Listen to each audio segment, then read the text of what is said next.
And now, secrets revealed by J.K. Rowling. Kind of stuff you always wanted to ask her over the years.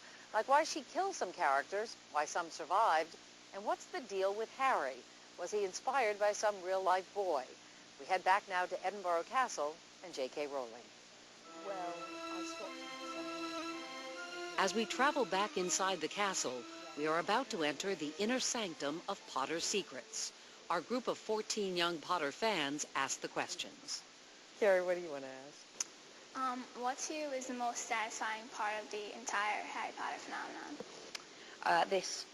Talking to people like you about the books, definitely. I mean, I loved the writing, but aside of the writing, it staggers me that so many people have loved them, and what's better than that? Nothing's better than that. Chapter 1, The Dark Lord Ascending. So get ready, Potter fans, because Jo Rowling can finally dish. Now that the final Harry Potter book is out, there are no more secrets she needs to keep. This book has been under wraps for so long, much longer than people would imagine. So is it a release then for you? Yeah, no, it's totally a release. That's this big lifting of pressure for me. It's wonderful. And we left it to the kids to ask all of the questions they just had to have answered. Actually, Lucas, who's still working on the book, you have a question, sweetie? Yeah. Is Harry Potter based on anyone that you know, and why did you choose the name Harry Potter? He's not based on anyone I know, so don't believe anyone who crawls out of the woodwork to claim to be Harry Potter. No, Harry is entirely imaginary. And the name, I was looking for a name that was really quite mundane in a way, but a name that I liked. And so he became Harry. And then it took me a while to find Potter, and Potter was the surname of a family I used to live near when I was growing up. And the son of that family then claimed to be Harry Potter, but he's not. I just took the name. More than one have claimed to be Harry. It's interesting that no one ever claims to be Hermione. Although maybe that's because I'm quite open and I say that Hermione was at least partially based on me when I was younger. At least bits of her are like you were as a little girl. In what way? Annoying. Annoying? Yeah. But I loosened up quite a bit as I got older, and so did she, through the books, under the healthy influence of Harry and Ron. Hermione is a bit of an exaggeration, but I was deeply insecure, as is Hermione. I think it's clear if you read the book. She's covering up a lot of insecurities by trying to get good marks and so on. That's the place she feels most secure, is in the classroom with her hand up. I'm sure for these children who look at you probably think you're the coolest thing on earth to hear that you are insecure. Well, everyone is insecure in some way, aren't they? Very few people aren't, anyway. So why were you? What made you insecure? Well, it was very like Hermione. I felt quite plain, and I felt, I definitely wasn't the consummate popular kid, as most people aren't, after all. So I think that's why people identify with Harry, Ron, and Hermione a lot, because all three of them in some ways are outsiders. Okay, remember those spoiler alerts? Now we are about to have a big one. It has to do with Hagrid, the lovable, giant-sized Hogwarts gamekeeper. A lot of people were worried that Hagrid would die. Yeah. Was there ever a plan? Yes, everyone was up for grabs, everyone. But actually, from very early on, I wanted Hagrid to be the one who carried Harry out of the forest. That had been planned for so long. And I wanted Hagrid to believe that Harry was dead. So that I have that image in my mind, that Hagrid would survive to do that, to carry him out. Were any of you worried that Hagrid would die? Yeah. I think a lot of people were worried that Hagrid I think that was one of them. Yeah. In fact, my sister, the last thing she said to me before she opened the book was, if Hagrid dies, I will never forgive you. But it wasn't because of her. I kept him alive, but I should pretend it was. I might get a better Christmas present. In Book 7, we find out that one beloved character, Dumbledore, the wise and benevolent Hogwarts headmaster, had his own dark secrets, proving that being magical does not make you any less human.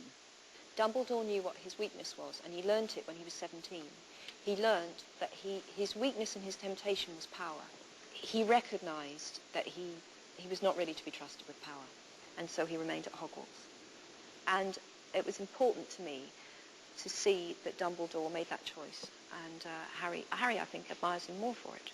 Meanwhile, the seemingly villainous Severus Snape, the wizard who killed Dumbledore before Harry's eyes, shows a somewhat more heroic side in the final book. I knew from the beginning what Snape was. Do I think he's a hero? To a point, I do. but he's not an unequivocally good character. Snape is a complicated man. He's bitter, he's spiteful, he's a bully. All these things are still true of Snape, even at the end of this book. But was he brave? Yes, immensely. Was he capable of love? Very definitely. So he was a flawed human being like all of us. Harry forgives him, as we know from the epilogue. Harry really sees the good in Snape, ultimately. I wanted there to be redemption and I wanted there to be forgiveness, and Harry forgives. Even knowing that till the end, Snape loathed him. Unjustifiably. It's totally unfair that he loathed him so much, but there you are. Jackson?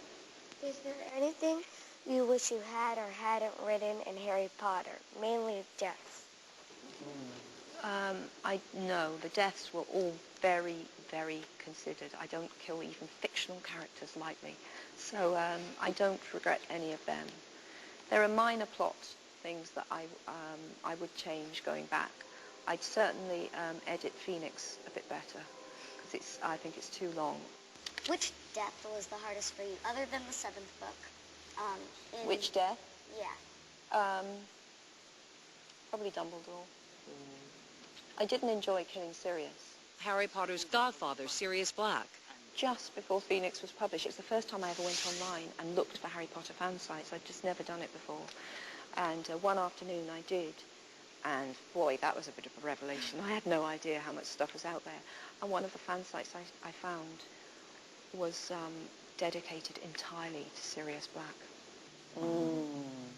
I had no idea. He had his own fan site, his own fan club, started by these teenage girls, I think. They all loved Sirius. And I knew that he had about 3 weeks to live. It was terrible. And some young readers had some very grown-up questions. Voldemort's killing of Muggleborn sounds a lot like ethnic cleansing. How much of the series is a political metaphor?